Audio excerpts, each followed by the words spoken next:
Merci, Monsieur le Président. Bonjour à tous. Moi aussi, je suis ravi d'être parmi vous. Je suis membre du bureau de la SMN depuis peu de temps, mais je côtoie quand même des gens qui viennent de différents horizons et on apprend justement énormément avec tous les collègues. Et je félicite à mon tour, en tout cas, Silbour et toute l'équipe qui est derrière l'organisation de ce colloque pour avoir réussi à rassembler autant d'experts avec un objectif commun qui est finalement le lien nutrition agroalimentaire et santé. Alors, le professeur Boul m'a demandé de parler initialement des laits infantiles, puis il m'a collé la réglementation commerciale des laits infantiles. Et moi, en tant que praticien de terrain, je ne suis pas juriste, je ne suis pas fiscaliste. Et il fallait quand même piocher un petit peu dans les textes de loi et se référer bien sûr à ce qui existe déjà, notamment le Code international de l'OMS en matière de commercialisation. Je préfère plutôt les substituts du lait maternel. Et je reviens un petit peu à la réflexion de tout à l'heure de professeur Najib Leyachi. C'est quoi cette OMS? En tout cas, c'est une instance et quand il y a le vide au niveau national, on ne peut être qu'obligé de s'inspirer un petit peu de ce qui se fait ailleurs, voire appliquer parfois avec une certaine adaptation les textes qui nous viennent un petit peu des instances mondiales. Alors, parler de la réglementation en matière des laits infantiles mérite d'abord de rappeler certaines notions sur le lait et sa place dans l'alimentation du nourrisson. Vous le savez, le lait est le premier aliment à la naissance, et d'ailleurs c'est le seul qui doit rester jusqu'à l'âge de 4-6 mois avant donc d'entamer la diversification alimentaire. Vous le savez aussi, chaque mammifère produit un lait de composition adaptée, mais adapté à sa progéniture. Donc, le professeur Khalbach l'a rappelé tout à l'heure, le lait de vache, il est très bien, mais il est bien pour le veau, et non pas pour le bébé humain. Le meilleur lait, finalement, pour le nourrisson humain est celui de sa mère. Et nul ne peut contester la supériorité, bien sûr, du lait maternel, avec tous les progrès qu'a connus l'industrie en matière de production de lait, soi-disant adapté à l'alimentation de l'enfant. Mais bien sûr, pour des raisons que l'on connaît un peu tous, les mamans qui ne peuvent pas allaiter ou qui ne veulent pas allaiter, il faut trouver bien sûr l'alternative. Et bien sûr, l'alternative, c'est les laits artificiels. Donc, juste pour le préciser encore, le mieux pour le bébé, c'est bien sûr le lait maternel qui reste la référence. Et c'est aussi la référence pour les industriels qui nous sortent à chaque fois une propriété du lait maternel qu'ils essaient un petit peu de mimer. C'est un aliment complet, adapté au nouveau-né, de composition idéale, variable aussi dans le temps, chose que les industriels ne peuvent pas justement mimer. L'allaitement maternel est bon pour la santé, pour tout ce qui est transmission d'anticorps, prévention des allergies, prévention de l'obésité, ça a été aussi rappelé ce matin. Ça impacte aussi la qualité du microbiote intestinal. Et on aura une conférence cet après-midi sur le microbiote intestinal et son implication aussi dans les 1000 premiers jours. Et puis ça renforce certes le lien mère-enfant. L'allaitement artificiel vient, comme je l'ai dit, comme une alternative en cas de difficulté d'allaiter et essaie un petit peu de répondre en quelque sorte aux besoins, ou les industriels essaient de répondre aux besoins nutritionnels qui varient pour les différentes tranches d'âge. Nous avons à notre disposition les préparations pour nourrissons qu'on qualifie les premiers âges, les préparations de suite ou les deuxièmes âges, et puis les aliments destinés à l'enfant en bas âge ou les laits troisième âge. Donc vous avez des périodes de vie avec des besoins un peu spécifiques et particuliers. Et avec ces laits artificiels, on essaie un petit peu de répondre à ces besoins, sachant que le lait maternel il est adapté à toutes ces périodes de la vie. Les industriels aussi proposent des laits pour des situations particulières. Nous avons les laits fermentés ou les laits avec des probiotiques, les préparations épaissies destinées aux enfants qui ont des reflux, les préparations hypoallergéniques, ou soi-disant, en tout cas c'est discutable, prévenir l'apparition d'une allergie, notamment au lait. Et nous avons aussi des préparations à base de protéines de certains végétaux, le soja en particulier. Il ne faut pas confondre ces laits artificiels ou ces préparations qui sont destinées à l'enfant avec des aliments qu'on trouve dans le commerce et qui portent peut-être l'appellation de lait, mais à la base, ce ne sont pas des laits, ce sont des jus, comme les laits de soja, les de châtaigne, etc., qui sont bien sûr des jus qui ne sont pas du tout adaptés à l'alimentation infantile.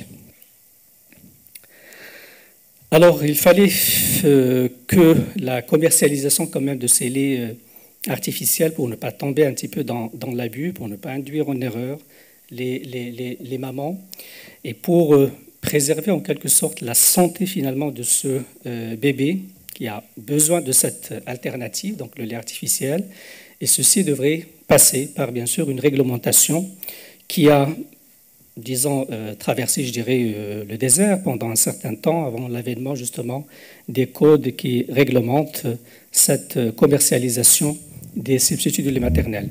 Je ne vais pas parler des exigences en matière de composition de ces laits, ça devrait faire l'objet d'une autre intervention, mais je me suis efforcé en quelque sorte pour rappeler un petit peu l'essentiel des règles de commercialisation des produits destinés à l'alimentation infantile, les produits laitiers. Alors, aux origines de ce code, en quelque sorte international de commercialisation des substituts de lait maternel, il y avait ces activités publicitaires de masse qui harcelaient en quelque sorte les ménages, enfin les mamans en particulier, avec des affichages, des échantillonnages, des démonstrations en public qui prônaient plus ou moins indirectement une certaine supériorité, je dirais, qui n'est pas bien sûr réelle sur le lait maternel. Il y avait une communication sur les avantages de ces produits en matière de santé et de disponibilité, mais il y avait très peu de communication sur l'utilisation de ces produits, leurs vraies indications, comment stériliser aussi, comment diluer, etc. Et ceci a eu des conséquences désastreuses, d'une part sur l'allaitement maternel, qui a connu un déclin assez important, que l'on connaît bien sûr tous, et des conséquences bien sûr sur la santé infantile, avec des complications type de diarrhée et malnutrition. Alors, suite à tous ces problèmes, il y a eu même des campagnes anti-boîtes d'industrie, anti-lait artificiel, qui étaient finalement à l'origine de cette élaboration finalement de ce code international de commercialisation des produits laitiers. Et justement, là, je vous ai mis, j'ai des plaques un petit peu encombrées parce qu'il fallait rapporter des textes de ce code de l'OMS en matière de commercialisation.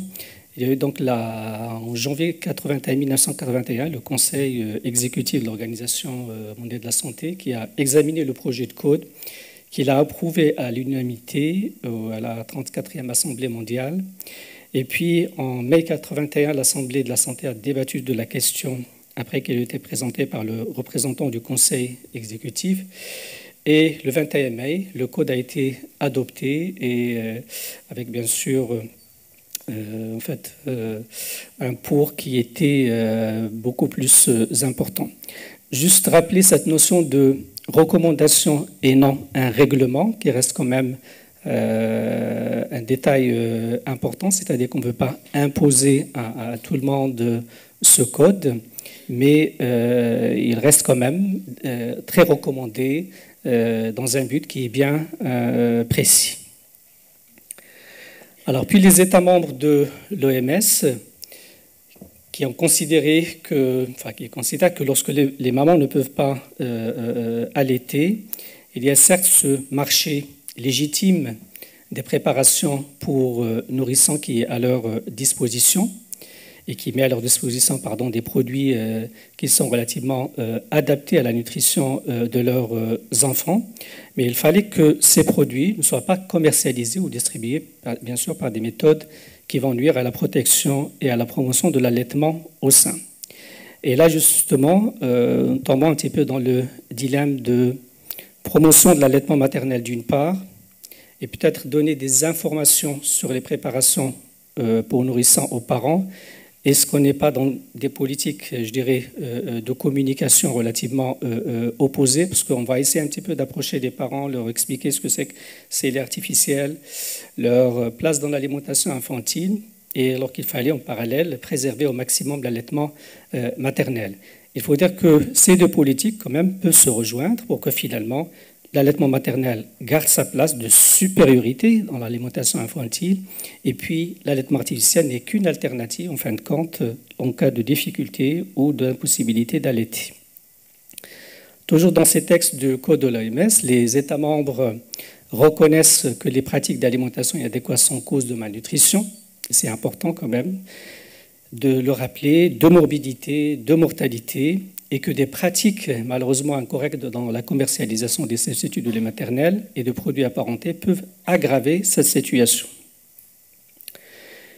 Ils se sont rendus compte aussi qu'il existe divers facteurs socio-économiques qui affectent l'allaitement au sein et que par conséquent, les gouvernements des différents pays devraient élaborer des systèmes de soutien social pour protéger au maximum l'allaitement au sein et fournir bien sûr un appui familial et communautaire approprié qui va protéger les mamans contre tout facteur entravant l'allaitement au sein. Les États affirmant aussi que les systèmes de soins de santé et les professionnels de la santé sont des acteurs quand même assez importants dans la promotion de l'allaitement maternel et l'information qu'il faut donner aux mamans en matière d'allaitement artificiel. Il fournit aux mères et familles des avis objectifs et cohérents, bien sûr, au sujet de la valeur supérieure de l'allaitement au sein et sur l'utilisation correcte des préparations pour nourrir. Donc, finalement, les deux volets devraient aller quand même dans le sens d'une promotion de la santé de l'enfant. Toujours dans ce code de l'OMS, les États membres affirmant que les gouvernements, les organisations du système des Nations Unies, les organisations non gouvernementales aussi et les experts de diverses disciplines et les associations de consommateurs et l'industrie, et ça c'est important quand même à le signaler, doivent collaborer à des activités visant à améliorer la santé et la nutrition des mères, des nourrissants et des jeunes enfants.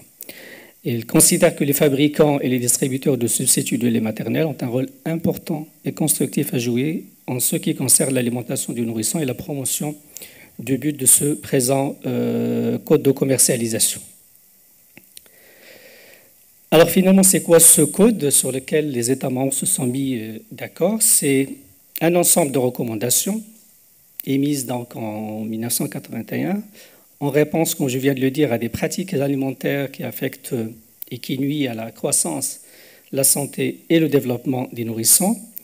Ce code avait pour objectif d'assurer, et ça c'est important, une nutrition saine, sûre et adéquate aux nourrissons, tout en encourageant et en protégeant l'allaitement maternel, et tout en assurant une utilisation correcte des substituts de lait maternel, quand ceux-ci, bien sûr, sont indiqués. Alors, les cibles, c'était bien sûr les gouvernements, les fabricants et les distributeurs. Alors, ce code comportait 11 articles. Chaque article s'attaquait à une partie, justement, de ce code pour, justement, préciser un certain nombre de détails. Je partage avec vous l'essentiel, je dirais, de ce code qui est en fait destiné à tout professionnel de santé, qui est destiné aussi aux industriels et aux distributeurs de ces produits laitiers. Alors en matière de communication, le délégué médical qui représente l'industrie peut bien sûr présenter et remettre du matériel de communication scientifique ou informative sur les produits aux professionnels de santé, mais en aucun cas ne doit fournir d'échantillons de préparation ou des cadeaux pour les mères, ni les exposer bien sûr les produits ou les préparations pour nourrissons en public ou dans les institutions de santé. Ça c'est quand même assez important. Toujours en matière de communication, le code stipule qu'un matériel éducationnel, avec le nom ou le logo de l'entreprise sans mention de la marque du produit peut être remis aux mères à travers les professionnels de santé et sur leur demande. Et en aucun cas, le délégué médical ne peut distribuer du matériel éducationnel directement aux parents. C'est-à-dire le contact avec les parents est en quelque sorte interdit. Le matériel de communication du produit peut illustrer des photos du produit pour faciliter son identification. Mais le mode de préparation illustré peut être remis aux professionnels de santé pour les aider à expliquer aux mères les étapes de préparation. Là, c'est quand même interdit. Alors, pour des raisons aussi de traçabilité, le matériel de communication des produits doit comporter le code produit, la date bien sûr et le code d'impression. La mention destinée uniquement aux professionnels de santé est obligatoire sur le matériel communication produit. Toujours pour la communication, le matériel communication produit ne doit pas contenir un langage promotionnel ou instituer que les formules infantiles sont équivalentes ou supérieures à l'allaitement maternel et ne doit pas contenir des photos de bébés ou des photos idéalisant le produit. Alors pour l'échantillonnage, seules une ou deux boîtes peuvent être remises aux agents de santé pour évaluation professionnelle, et ce en cas de nouvelles formules, ou quand il y a une reformulation d'une ancienne formule, ou quand il y a un nouveau contact. On peut aussi fournir des formules infantiles en quantité adéquate pour valider une étude, un travail de recherche au niveau institutionnel, à condition bien sûr d'avoir un rapport de fin d'étude.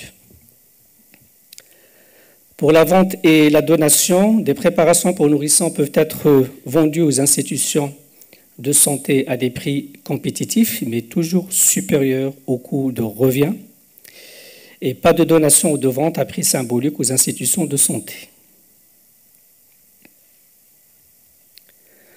Alors, quand la réglementation locale le permet, les formules infantiles peuvent être fournies aux orphelinats ou associations à vocation sociale à leur demande. La vente, par contre, aux professionnels de santé n'est pas permise. Pour le soutien professionnel aux institutions de santé, alors des petits objets d'utilité professionnelle peuvent être remis aux professionnels de santé en des quantités limitées et contrôlées. Et la donation de matériel ou d'équipement pour améliorer soi-disant l'activité d'un service dans une institution est permise aussi quand le processus est transparent, et ça c'est important, et qui ne mentionne pas le nom du produit. Pas d'avantage financier aux professionnels de santé pour les inciter à prescrire les produits, c'est quand même capital. Et pas de matériel là aussi ou d'avantage financier pour les institutions pour utiliser des préparations pour nourrissons. Des visites organisées aux usines relevant d'une boîte industrielle pour les professionnels de santé sont par contre encouragées, ainsi que les visites à des centres de recherche. Pour la relation avec les distributeurs, la réduction ou le rabais sur la vente des formules infantiles venant récompenser en quelque sorte une augmentation du chiffre d'affaires des ventes peuvent être accordées à long terme, mais sur une base plutôt annuelle ou selon des cycles standardisés mais négociés. La fourniture de matériel de formation respectant le code de l'OMS est aussi bien sûr autorisée, mais attention, les promotions en matériel de visibilité sur le lieu de vente, la réduction et la remise à suggérer aux détaillants pour promotion sur le lieu de vente aux visibilités sont par contre interdites. De même que la fourniture de matériel servant de promotion sur le lieu de vente ou pour la visibilité. Il y a aussi des recommandations pour la motivation des employés et des distributeurs, sur lesquels je ne vais pas peut-être m'étaler, mais en tout cas, il y a toujours un bon sens, en tout cas derrière ces recommandations, et qu'il faut absolument respecter, que nous devons en tant que professionnels connaître, mais que les industriels aussi devraient bien sûr assimiler. La même chose pour les primes sur les objectifs de vente, les primes sur les ventes elles-mêmes. Et il y a quand même des recommandations pour justement éviter toute dérive, en quelque sorte, pour la commercialisation de ces produits. Pour les pharmaciens, la visite médicale en pharmacie est encouragée, l'échange aussi avec les pharmaciens qui restent quand même des conseillers en matière de santé est intéressant. Et l'arbre de décision pour un petit peu faire la part entre les différents laits qui concernent les mamans ne doivent pas être remises directement aux mamans, ne doivent pas être affichées, mais elles peuvent être utilisées par le professionnel de santé ou par le pharmacien. Il est aussi important que la gamme des produits laitiers soit présentée sur des linéaires de manière visible et cohérente. Les supports, par contre, d'aide détaillée, les affiches, les fiches techniques qui concernent les formules infantiles ne doivent pas être mises à la disposition des clients de la pharmacie. Les animatrices vendeuses ne sont pas autorisées à parler aux consommateurs directement au sujet des formules infantiles ni de la nutrition infantile, qui relève en tout cas de la compétence plutôt des experts. L'échantillonnage des formules infantiles n'est pas du tout autorisé, de même que les cadeaux aux femmes enceintes ou aux futures mamans en relation avec les formules infantiles ne sont pas aussi autorisés. Les articles vendus à bas prix ou avec des lots promotionnels, c'est aussi interdit en matière de produits laitiers, de même que la distribution de coupons de réduction. Alors, une dernière peut-être des recommandations. Si un produit contrefait est présent dans les linéaires, il faut bien sûr le signaler aux autorités compétentes. Il faut aussi enlever en tout cas des rayons toutes les boîtes abîmées ou les boîtes qui ont des étiquettes partiellement effacées ou illisibles. Vous avez ici un petit peu le résumé ou l'essentiel de ce Code international de commercialisation de substituts du lait maternel. On a essayé un petit peu d'étaler avec la partie en fait qui revient aux professionnels, la partie qui revient aux industriels et aux distributeurs. Alors, qu'en est-il au Maroc? Il y a eu l'année dernière un appel, je dirais, à candidature pour finaliser et valider un texte législatif relatif à ce code de commercialisation des préparations infantiles qui a exigé un certain nombre de critères pour les gens qui veulent se présenter et qui veulent élaborer ce texte législatif, sachant que le ministère de la Santé quand même a fait beaucoup d'efforts pour la promotion de l'allaitement maternel et la promotion de la santé infantile en particulier, ne serait-ce que l'initiative Hôpitaux Amis des bébés que vous connaissez certainement, l'institutionnalisation de la Semaine nationale de la promotion de l'allaitement maternel, et en tant que responsable de l'hôpital d'enfants, on essaie un petit peu chaque année de consacrer toute une semaine à cette promotion auprès des professionnels, mais aussi auprès des clients, en tout cas les mamans qui accompagnent les enfants au niveau de l'hôpital. L'amélioration aussi des compétences des professionnels de santé sur le counseling en matière d'alimentation, le prolongement de la durée de congé de maternité, l'implication des partenaires du ministère de la Santé dans les actions de proximité, la vulgarisation de ce code de commercialisation à travers des circulaires ministérielles, et puis l'élaboration des éléments techniques d'un texte législatif portant sur la commercialisation des préparations depuis 2015 avec l'appui de l'OMS.